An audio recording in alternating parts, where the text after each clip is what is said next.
tubig po yan. Meron naman po. Te, kuha kayo sa camera ha, okay lang. Ano yan? Sa Facebook po, YouTube at saka TikTok. Bakit?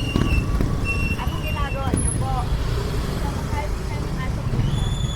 Ganun pala. Oo, okay lang ho, makita yung kita nyo. Opo. Ma'am, salamat po sa pag-aalaga sa Salamat din. Opo. Marami kaming pusa. Yung napunta dito, inaalagaan kasi yung apo ko. Mahilig talaga siya sa mga hayop. Ay, ganun po ba?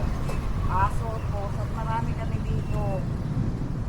Dapat pala manghingi ako ng pagkain. Aso po. Sa aso po. Pusa po. Thank you po. Ma'am ha, kita kayo sa camera. Maraming salamat po sa Diyos. God bless po. Naku, na-istorbo ko kayo, Okay naglalaba lang po. ha. Okay lang po. Thank you po.